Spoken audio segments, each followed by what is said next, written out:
Guys welcome back to another Sumita blog. So হচ্ছে আজকে আমার মা হচ্ছে কাজ থেকে আসার সময় ফুচকা এনেছে। এখন আমরা জমিয়ে খাবো। সো ভিডিও মিনি ব্লগটা শেষ পর্যন্ত দেখতে থাকো।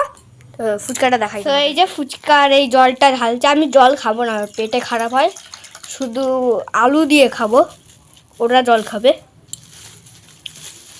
তো দেখতে থাকো।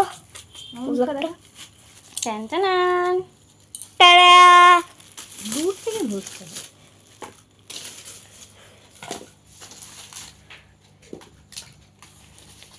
দেখো ঝাল ছাড়া নিয়ে এসছি। কার আমার কেন? তো দেখো আমাদের এখন হবে ফুচকা পার্টি। এটা বাইরে ফেলে দিয়া একটা ফুচকা জলের মধ্যে পড়ে গেছে। কোনটা এটা? বাইরে ফেলে দিয়া জমিয়ে খাবো। ফুচকা চলে এসছে। মা আমি একবার হচ্ছে টয়লেট করে আসছি। তো দেখো মোমো আনতে বলেছিল ছেলে, তো মোমো পাইনি, তো আমরা এখন খাবো ফুচকা। চলো ফুচকাটা খেয়ে নিই, তারপর তোমাদের কাছে আসছি।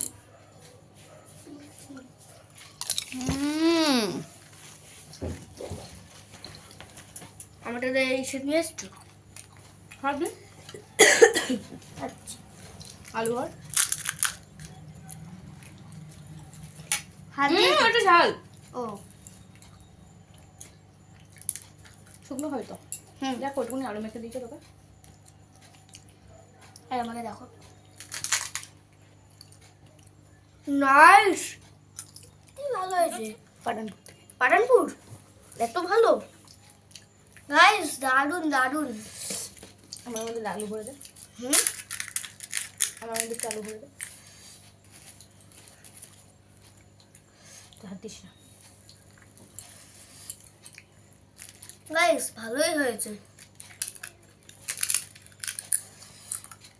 পেট জ্বালা করবে না? আমাকে বেশি ঝাল দিয়ে দিয়েছে, পেটটা জ্বালা করবে।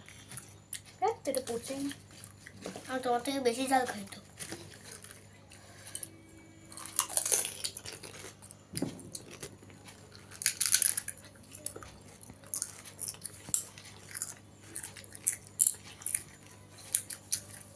তো আমরা ফুচকাটা খেয়ে নিই।